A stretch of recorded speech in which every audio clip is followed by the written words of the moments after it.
when the hard stuff happens, I want you to get that if life was unbelievably easy, you would give up on it.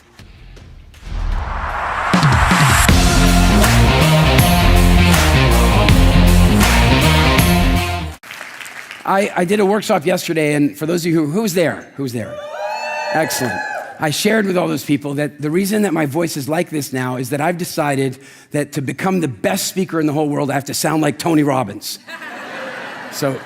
Or something's irritating my throat. And in any event, I want to share something with you guys, and this has been a challenging talk for me to kind of put together, and I've been thinking about it for quite a long time. I'll tell you why it's challenging. It's because like a third or a half of you have done WILDFIT. Another third or a half of the remaining people have been to a WILDFIT masterclass, and some of you have no idea what WILDFIT is yet. And so you can imagine putting a talk together. What that means is I have to try and put a talk together that is going to have something interesting and new in it for the people who have spent 3 months to a year with me in some form. Then I've got to do something that'll be interesting for the people who have done like a really good masterclass with me but don't know a lot more. Then I've got to somehow get the basics in there for the people who have never heard of anything that I do. Challenge accepted. Challenge accepted. And so I really thought that what might be powerful is to share with you why it is that WILDFIT is so successful in the diet space, why it is that our completion rates are so high, and why it is that a year later, like people have been using sending me notes and going #WILDFIT anniversary, a year later I'm still on track. You understand that's not how the diet industry works. That's not how it works. Statistically, the average person that goes on a diet gains 3 pounds every time they go on a diet. And often their food habits get worse. The worst we get, every now and again, we get clients that go, oh, Eric, I've kind of fallen off the WILDFIT bandwagon a little. And I go, well, how far did you fall? And they go, well, I never will eat this again, and I don't eat that, and I don't even want that. And I go, well, how far did you really fall? Right? Sure, there can always be room for improvement. So I want to share with you how that came to be. And the reason I want to share it with you is that I think some of the principles are things that you can apply in your life, in your business, in your parenting, in your relationships, in everywhere.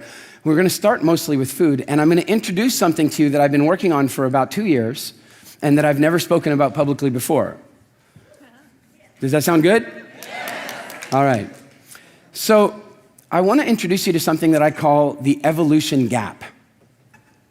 The evolution gap. The evolution gap, as I define it, is the gap between our genetic evolution and our social evolution.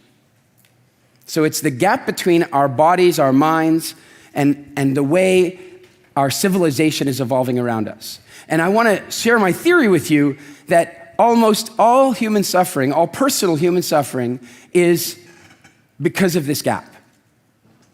Almost all of it. Every time we're depressed or sad or upset or angry in a let's call it a non-productive way is because of that gap. And I want to share how that gap kind of works. I want you to think that, just think about something for a minute. How long we've been on this planet in some form. My grandfather found up until recently, the oldest Homo sapien skull in the history of the world, 259,000 years old. The pyramids are 3,500 years old. Just consider that. And the truth is, humans probably started something in the realm of 5 million-ish years ago. And our social constructs did not change a great deal during that 5 million year period of time. It didn't change a great deal. So we evolved with those changes really slowly.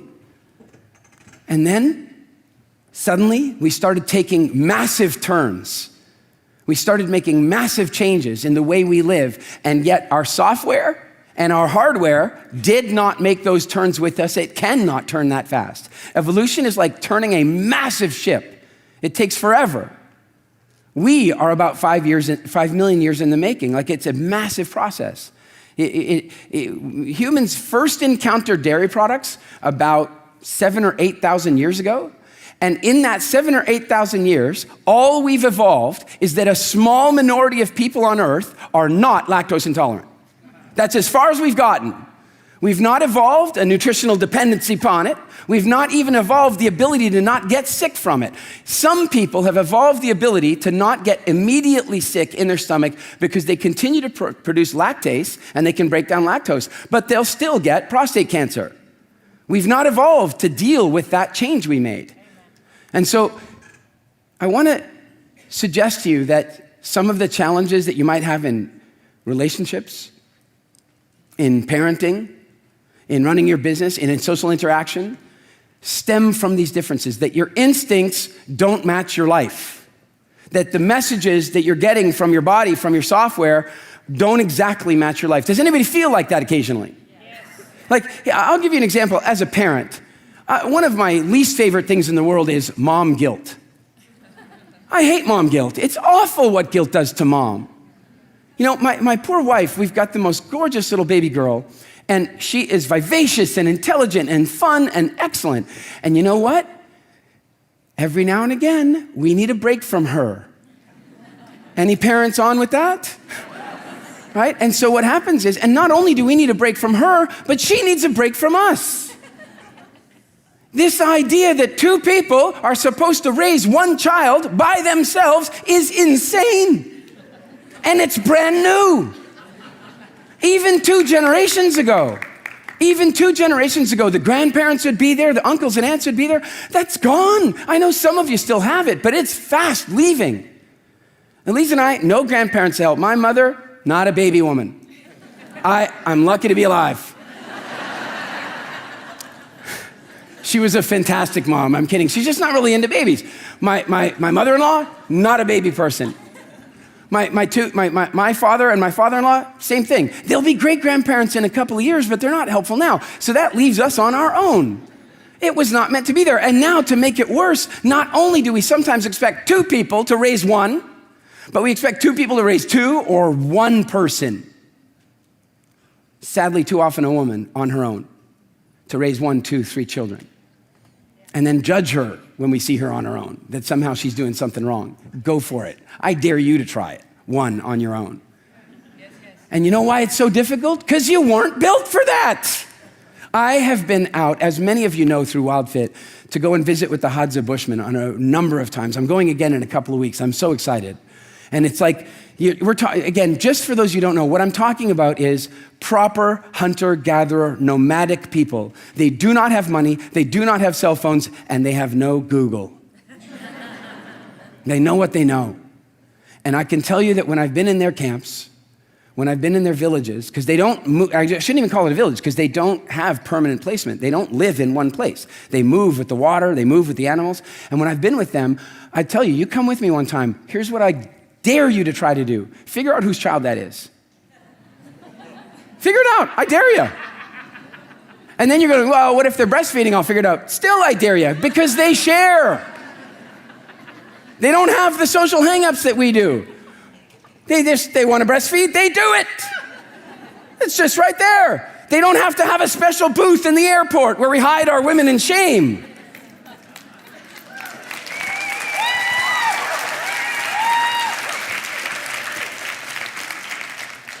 And so, many of the instincts that we have are a mismatch with the way we live. Because if you imagine 30,000 years ago, or if you're a Bushman today, right, the way we lived most of our genetic history, you've got a baby, say it's 2-ish, toddlerish, and it's crawling over here, and you're here, okay? No mom guilt. Make sense? Why should you have mom guilt? The baby's right there. Tiny bit of mom guilt. Because there are hyenas. A little more mom guilt. That's what it's for. It's not for you to feel this horrible, seething, knife-stabbing pain when you're not with your child, even when your child is doing something socially healthy for itself. Does this make sense? Yes. And yet mothers punish themselves with this. I got such a powerful lesson in this because our little girl goes to a little Montessori preschool, which she loves. Like in the morning, I have to go, Zoe, bye-bye. Zoe, bye-bye. Bye-bye. Like, she loves going. And so Elise sits at home and feels guilty about it. And I'm like, why? She goes, well, I should be with her. I go, do you want to be with her right now? Yes, then go to the school and be with her, because the school we picked allows that.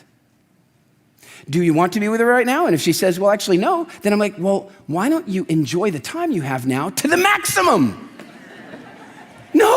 No, you know why? Because the more she's enjoying herself, the more guilt she feels. Because there's hyenas out there. Because if you were this far away from your child and you started to get distracted by enjoyment, your child got eaten. And so your software says, don't enjoy yourself when you're away from your child. Do you get this? Okay, so let it go.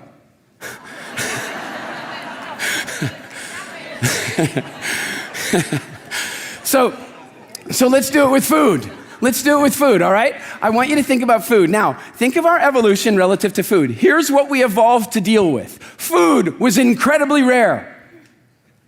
It was incredibly rare. In anthropological terms, we have this measurement where you go, it's called calories per acre. It's called calories per acre. So what does that mean? It means how many calories are available per acre in your social construct. And so if you're like a totally nomadic hunter-gatherer bushman, your calories per acre are very minimal. That means that every single day you're gonna have to walk 10 or 15 miles minimum to get your calories per acre and all the other non-calorie nutrients you need. Does that make sense? Then, as you come forward, we say forward in civilization, and you get to say the Maasai people. They are pastoralists, so they keep livestock, which means they now have hundreds of thousands of calories per acre around them all the time. They don't need to do quite as much work, except that the calories they have around them need to graze, so their calories have to move around, so they have to move with them. Then you go to agriculturalists. Well, agriculturalists grow millions of calories per acre, so they get to do nothing. They work very hard to plant and very hard to sow, but in the middle, it's kind of not so much work compared to being a hunter-gatherer. And now we're in Southern California, where we live in gazillions of calories per acre. No, we live in gazillions of calories per bite. I would like Uber Eats, let's see. What would I like to get right now? Maximum calorie load, minimum effort. How's that working out for the population? You see, because what we evolved for was the rarity of food. We evolved not to starve. And if I look around America, I see some people doing a fantastic job of not starving. Their body is responding well, packing it in just in case that drought arrives. Right? And so how does that happen? All right, well, we evolved for this incredibly rare food situation. And then one day, I often imagine it like this. A couple of early people, they're in camp one day. And they get back to, as a matter of fact, they arrive at a camp that they haven't been at for about a year. And they get situated, and then one of the guys looks over here, and he's like, hey, look at this. You know that root vegetable that we really like all the time? There's this one gorgeous root vegetable I eat when I'm with them, and it's like halfway between a sweet potato and an onion. And you can eat it raw, but if you put it in the fire, it's amazing. And so the guy goes, yeah, you know those things, the sweet potato onion things? They're growing here. They never used to grow here. Why do you think they're growing here? I don't know. Do you know, I think that's where we left all the bits and pieces last time. I think that's where we dropped the do you think we grew them? That's the moment that it changed. That's the moment we changed our relationship with food. We started to be able to control it. We started to deal with agriculture. We started being able to grow our plants. Now, here's one of the problems that happens with that. I would like you guys to vote with me. There are two plants we can grow. One is a gorgeous, luscious, sweet-tasting watermelon explosion of gorgeousness, and the other one is kale.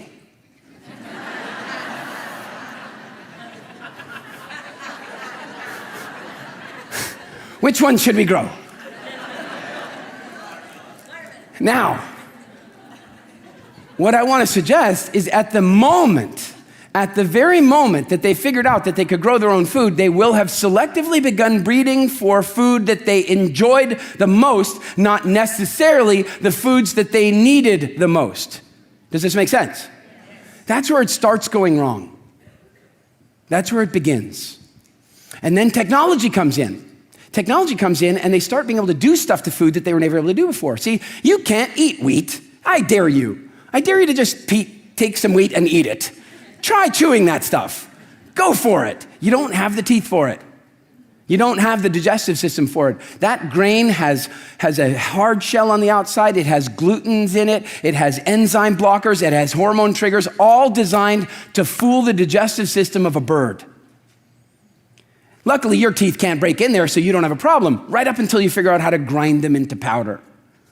You start grinding them in powder. Now you're introducing a new nutritional constituent into your diet, and your digestive system doesn't quite know how to do with it. And weirdly, 15,000 years ago, we start seeing bone diseases properly for the first time in the fossil record, and dental caries.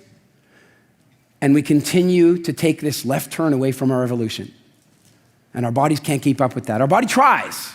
A few people start becoming gluten tolerant. They're not the lucky ones. A few people start getting lactose tolerant. They are definitely not the lucky ones because they don't get the warning. Being lactose tolerant is like turning off the car alarm.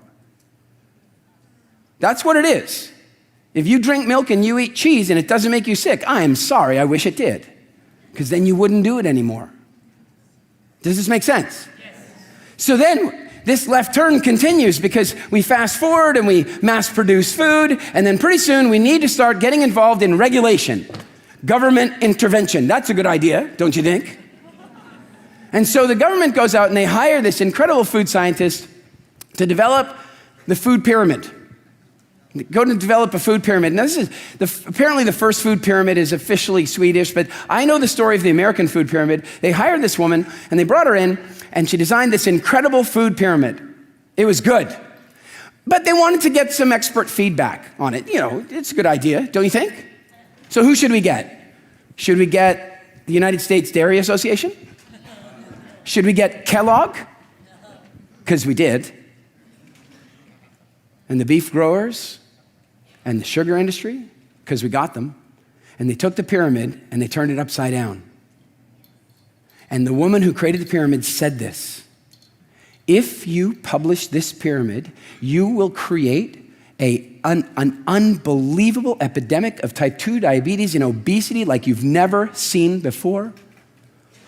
And they still did it. And she was right. Because our bodies are not built for this massive left turn. And not our instincts either. See, here's another one. Fruit was always seasonal.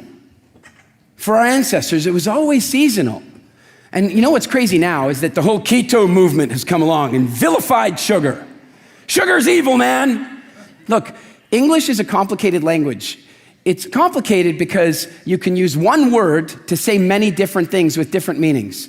So for example, is meat good or bad? I don't know. It depends, doesn't it? There's definitely some bad meat out there and there's definitely good meat, so you can't do it like that. You know, and so we've done the same thing with sugar. We say sugar's bad. Well, no, our ancestors grew up eating sugar when it was available. I got to tell you something. When I'm out hunting with the Bushmen, nothing will distract them more than a beehive. It is amazing. We're like totally on the hunt, hunting along. Oh, honey. Okay, everybody stop hunting. They crack the tree open and they're hacking at it and the bees are swarming everywhere. Those bees don't sting, interestingly enough. They're tiny little bees. And you scoop the honey out of the tree. Sorry, vegans, because there's bees in the honey, but it is the yummiest honey you've ever had. And when fruit is available, they eat it. But then what happens is the fruit's not available. And they're probably sad about that. They might even get a little low blood sugar. They might even get hangry. But then they'll get over it as they pass back into keto, and the craving goes down, and then they won't even think about it again until the next ripened season. The trouble for you and I is that the food industry came along and noticed the evolution gap. They noticed that as long as we are eating sugar, we crave sugar. They have noticed that as long as we are eating sugar, we crave food generally. Sugar is now in 65% of the food that you buy on the shelves in the United States and most countries around the world. The average American eats 154 pounds of sugar a year. Pounds. It's a phenomenal amount. And so the food industry has expanded, and the government has expanded the evolution gap. The challenge is that your instincts, the SMS messages or the text messages you get from inside are, oh my God, I might be starving, I'd better eat the, how many of you have this thing? Well, I wouldn't normally eat that, but it's free.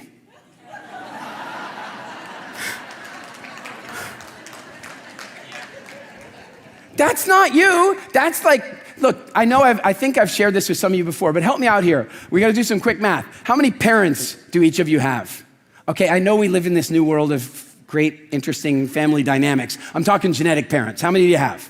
Okay, so count back the generations with me. So at one generation back, 2, then next, then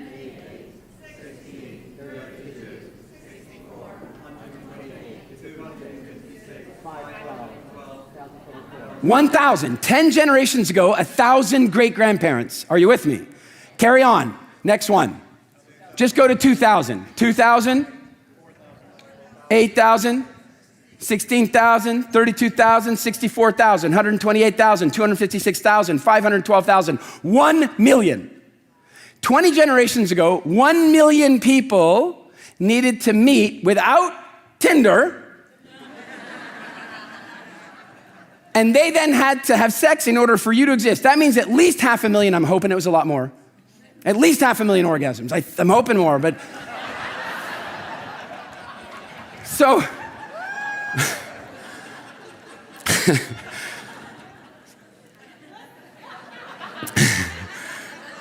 That one simmers a little, does it? The point is that some of these instincts that we have, and you've got to imagine, those people lived through the most unlikely environments, the unlikely circumstances. They lived through incredibly difficult challenges. We live in the safest times in the history of times. I shared this with the group yesterday. In this room, about 20% of you, I've polled and polled and polled, about 20% of you have faced actual death. I don't mean theoretical. I don't mean the doctor said you might this and you that. I'm talking about you've been in a situation where in that moment you actually thought you were gonna die. About 20% of you have had that. I've had it a few times. I was in a casino in the Bahamas when 4 guys walked in with automatic assault rifles and started shooting. That's scary. I've been standing in Africa with my camera and had 2 white rhinos make a serious attempt at my life, twice. So I've contemplated it. Only about 20% of you have had that. The other 80% haven't. That's great for you, isn't it? Aren't you happy you haven't had that? Go back 3 generations and how many of you would it be? All of you. Go back 10 generations and it would be all of you annually. Go back another 10 generations, it'd be all of you daily. Daily you would have been dealing with stuff. Daily there was a hyena over here. Yeah, a couple years ago, I did one of our Kilimanjaro adventures, and at the end, I was going to go off and visit with the Bushmen, and so I kind of extended an invitation to one of my WILDFIT coaches, Yvonne, and she came along, and there were 2 of our Mindvalley photographers, Kirsty's here somewhere, and Karen was there with us, and they actually came with me to go visit the Bushmen. And it was interesting, because I thought what I'd have to do, sorry, a little sexist, wrong, I suppose, is that the women would probably want to stay back at the lodge, and I would sleep overnight around the fire with the Bushmen. You know, that was my mistake. That's what I thought. And Yvonne was like, hell no. She's German. She's tough. She's a WILDFIT coach, man. I'm coming out in the bush. And I'm thinking, well, these 2, look, the 2 Estonian girls, there's no way they're going out there. There's nails that could be broken. If you see it, they really take care, right? No way. They're like, we're in. We're in. I should have known. They walked up Kilimanjaro like it was nothing, so I should have known. And we're out there. We get there. We lay out the sleeping bags, and then we discover a problem. I only have 2 sides. Because now we have to argue about who gets to, because suddenly the reality of it is in. There are animals out there. It's not here. You can feel unsafe in some, you can go to East LA and feel a little unsafe if you like, but there's a different unsafe out there. There's no cell phone coverage. And so all of a sudden we hear this, whoa. And Karen goes, what was that? I go, it's a hyena. And she goes, what? How far? It's like 5 miles. She goes, oh, thank God. I go, yeah, that'll take it at least 20 minutes.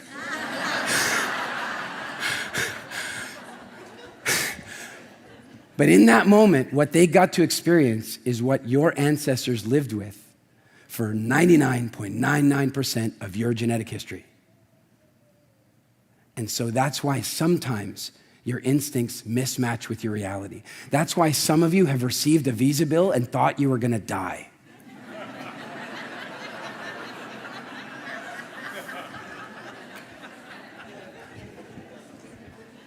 So, let's talk about how to close the gap. That's what the gap is, and that's how the gap gets created and how it impacts us. And that gives you an example with food, how it's happened. A little bit of discussion about how it can happen with parenting. By the way, do you think it's happened with relationships a little bit? Do you think? Do you think there's some things we're doing in relationships that are challenging our instincts? Do you think? It's interesting. So let's talk about how we close the gap. One is with awareness. Sometimes awareness is enough. It really is. Like all of a sudden, when I was talking to my wife about what was going on with Zoe, I pointed something out to her that one of our very good friends was also sending her little girl off to a Montessori school a couple of years before the one opened near our house. And what the difference was is that she was driving 45 minutes out to the school, dropping the child off for a 2-hour lesson, and driving 45 minutes home, but not right away. She was waiting at the school because it wasn't worth driving 45 minutes out, dropping the child off for 2 hours, driving all the way back. It just didn't make sense. So instead, she would sit in her car and read a book while her child was in school. Guess what she did not have? Mom guilt. She didn't have any mom guilt because she knew that what she was doing was good for the child. Does this make sense? The challenge is that when you start to enjoy your time away from your child, that's what kicks the mom guilt in. And once Elise saw that connection, she was able to let it go. It doesn't mean that your body won't keep trying to serve it up. It doesn't mean your body won't go, hey, mom guilt. And then you gotta go, no. And sadly, we have to go to logic every now and again to close the gap. We have to remind ourselves that we're not in this kind of danger. You know, is life happening for you or to you? See, do you really believe that? Do you really believe that all the time? No. And I want to give you an example of why I think it's important to really understand it all the time.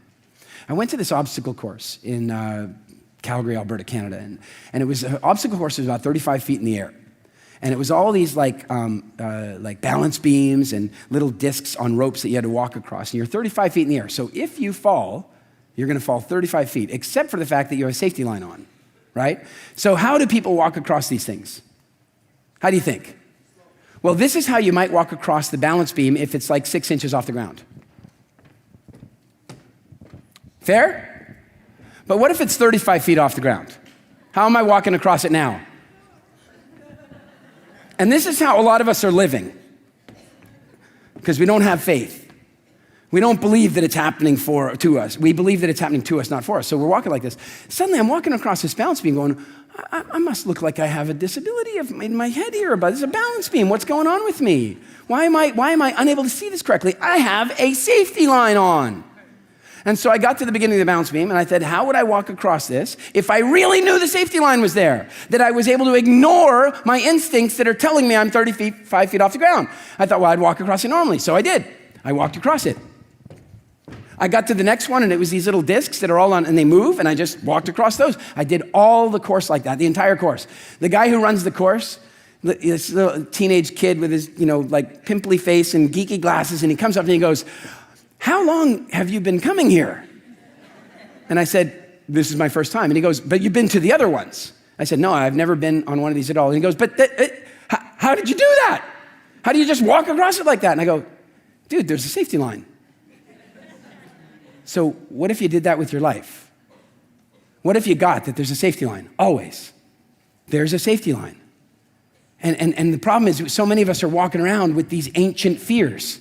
This evolution gap, my ancient instincts, ancient fears, and I'm terrified when you have the most incredible safety lines around you. We have social safety lines, we have family safety lines, we have financial safety lines, we have bankruptcy laws, we have governmental systems, we have safety lines upon safety lines. We live in the safest times ever. I'm not saying there's no danger at all, but the danger that you actually live with is infinitesimally small compared to the danger that your DNA thinks you're living with.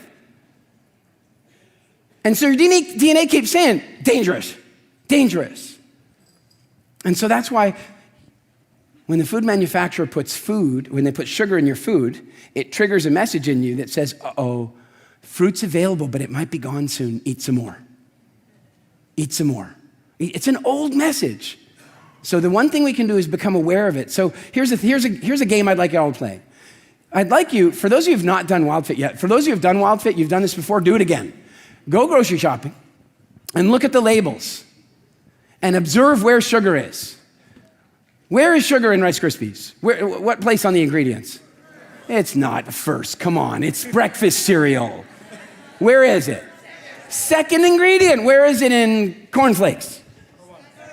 Where is it in Frosted Flakes? It is first. It's first. It shouldn't even be called frosted. It should be called sugar with corn. It's insane. And so what we need to recognize is that they're playing upon our old instincts, this evolution gap, and they're profiting from it. So when you read the ingredients, you pick up a jar of tomato sauce and you go, oh my God, sugar's the second ingredient. What? What I want you to do is take the jar and just smash it on the floor in the Whole Foods. If you do that enough, they'll stop stocking that stuff. Okay, now, what I'm really saying is don't buy it. Don't look at it with disappointment. If you look at it with disappointment, you're gonna eat it. Oh man, I wish there wasn't sugar. Disappointment, emptiness, little food devil. Well, it's not your fault. Right? Yeah, this is what I want you to do instead. I want you to look at it and go, what? WTF? Get angry about it because it's there to manipulate your cravings. It's there to stimulate your appetite. It's there to get you to eat more food. So get angry when you see it. Do you know, we can go and lobby the government all we like. We can try that. We can go and pressure our congressmen or our senators or what have you, and some of them are incredibly proactive. But if we really want the food industry to stop putting sugar in everything that we eat, we have to stop buying it. Or smashing it on the floor would be good too. So here's something else, is to actually pay attention to your emotional ride when things are happening. Your emotions, they're just a bunch of life coaches. Tell me some of the good emotions. Happiness, joy, love, anger. What else? What are good emotions? Shame, guilt, pride. They're good emotions as long as you're using them and they're not using you. I look at emotions like this big team of horses. You can ride them or they can take you for a ride. Joy is a really easy horse. You jump on Joy and Joy's like, hey, we're going for a ride, woohoo, Joy. It's awesome. It's excellent. But if you get on anger and you don't have anger reined in, anger rides you under low branches. Isn't it true? Shame's a tough one, isn't it? But here's the thing, people going, oh, shame, it hurts, so it's such an awful emotion. No, it's not. It's an emotion designed to make you a fantastic human being. The difficulty is the rules with which you bring it on.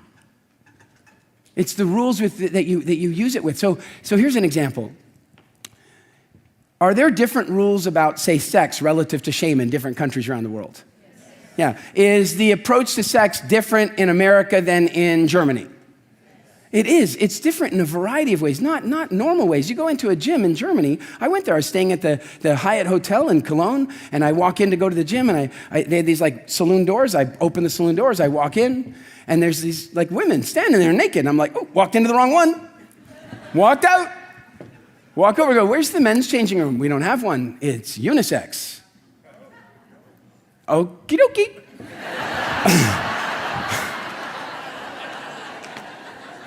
I can live with that.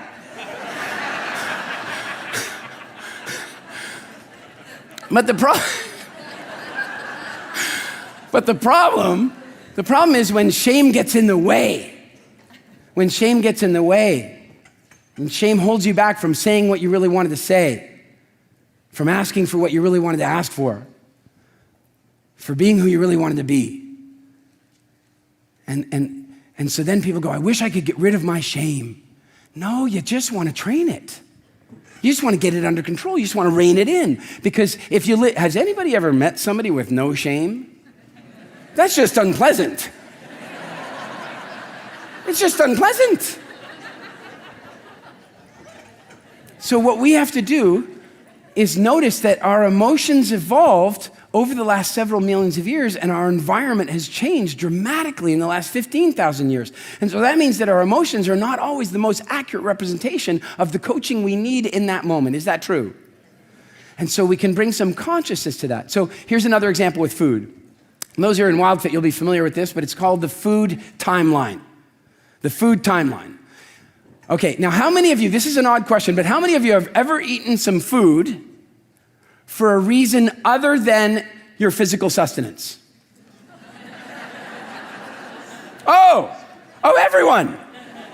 Okay, all right. So in other words, that's a fancy way of saying, how many of you have stuffed your face full of empty calories that had nothing to do with your sustenance, but had everything to do with you thinking it was going to change the way you felt? Who's done that? Okay. So, and just for fun, what are some of the foods that do that for you, or used to, for those of you in WILDFIT who used to do this for you? Ice cream, peanut butter, chocolate, pizza. Oh, we know what they are. We know who the usual suspects are. So, all right, so here's what's going on. Is it possible that a person is feeling not great? Is that possible? Let's say they're feeling a little lonely, a little low. And then their food devil goes, how about a little bowl of ice cream? And their angel's going, dude, I'm gonna have to get new belts if we keep doing this. Yeah, but it's just this one time. Okay, you say that every time. I'm not gonna fall for every time. Yes, you are. And you give into it, right? Now, I know many of you don't anymore, but many people do. Now, here's what I want to ask you. Let's say on a scale of 0 to 10, you're feeling a 0 emotionally. You're in the bucket. You're in the bottom. You're feeling bad. All right? So here you are, not feeling good. And then, how good is the ice cream going to make you feel? Really, truly, how good do you believe it's going to make you feel? 10 at least, if not more. If it's Haagen-Dazs, 11. It's gonna do it. It's gonna do the trick. And so excellent. Now here's the real interesting thing though. You're at 0. Your food devil and your food angel are arguing about that. Ever notice the food devil has a number of personalities? Like I discovered the other day a new one, but some of the ones that I've been aware of for a while, like how many of you can't stand whiny teenagers? Anyone whiny teenagers? Like, don't raise your hand if they're with you. Jeez. But like whiny teenagers, right? Nobody likes that. Really? Because the next time you're trying to talk yourself into eating something that you don't want to be eating, I want you to listen a little closer because I think you are the whiny teenager. I want you to hear about, doesn't your food devil kind of go, oh, come on. The other kids are doing it. Doesn't that happen? Whiny teenager, that's one personality. Then there's another personality, and that's the drug dealer. That's the drug dealer. That's like, come on, just one Cinnabon. Just one, you don't even have to finish it. And these ones are free. Right? And then I discovered another one the other day. This woman comes along, she goes, I don't have any food dialogue. I don't even talk to myself about food. I got nothing. I got no food dialogue happening here at all. And I go, well, how does it go? She goes, I walk into the kitchen. It says, go get some cake. I go, okay, who says that? She goes, I don't know. Well, so you got some food dialogue, somebody saying something. And I said, describe to me, what is it like? She goes, well, it's just this voice and it says, go get me some cake. And I go, oh, she's got, her food devil's wearing that wife beater t-shirt with food stains on it. Woman, give me some ice cream. Yes. Right? So we've got these different food devil personalities. And the more we can become aware of them, because some of you, over the next couple days, your food devil's going to talk to you and you're going to go, oh man, that's what Eric's talking about. And it's going to begin to give you consciousness about it. Is it true? All right, now where was I going before I told you about the food angel and devil? Food timeline. And so here's my question. You finally give in to the devil. You decide you're going to do it this one time. When do you start feeling better? When do you start feeling better? Do you feel better when you have the first bite? Do you feel better when you smell it? Or do you feel better the moment you gave yourself permission? Do you get how dangerous this is? It was never the food that made you feel good. It was the permission and the rebellion. And as soon as you gave yourself permission and rebellion, you released serotonin and dopamine, and you started feeling good. And then you ate the food, and you linked the food to the feeling good, just like Pavlov's dogs. And this happened to you when you were 6, and it's still happening today. The food never made you feel good. Now, unfortunately, it'll amplify it because these high-calorie, high-sugar food, eat it in, and it will double your serotonin production. It'll double your dopamine release. And so now you'll feel even better. But how will you, and you guys, some of you have played this game with me before. We're about to order pizza and ice cream. For those of you who have done WILDFIT, it was the old days. It was before.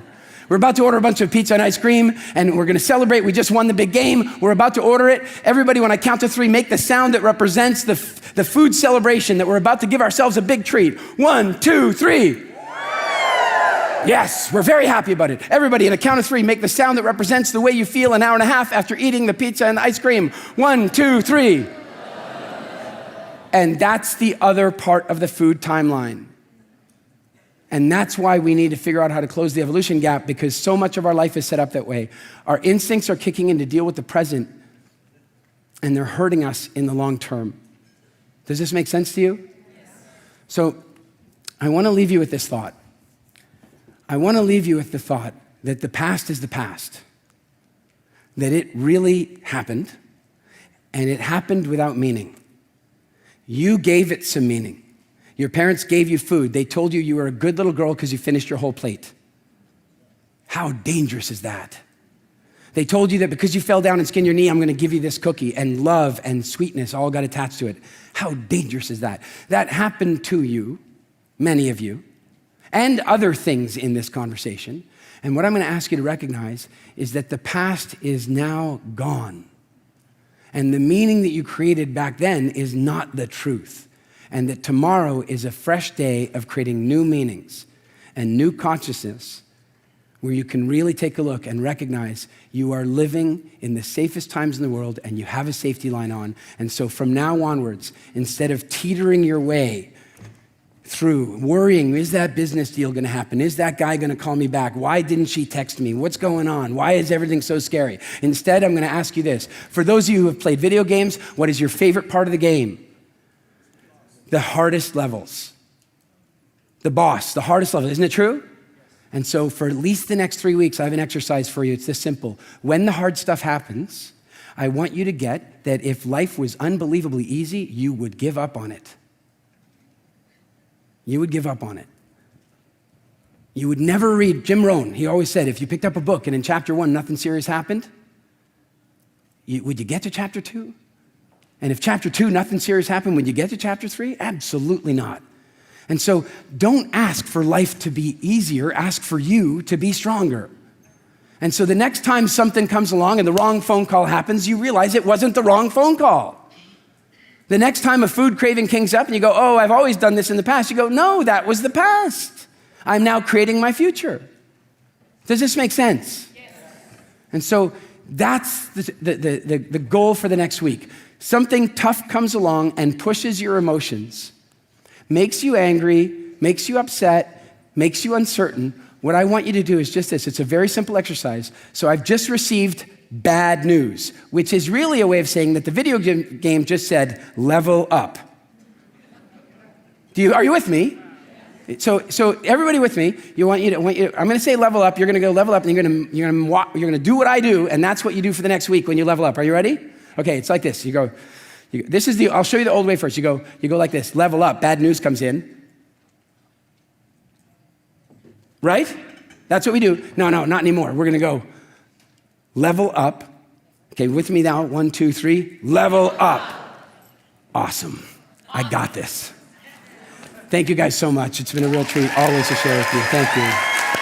Thank you, thank you. Thank you so much.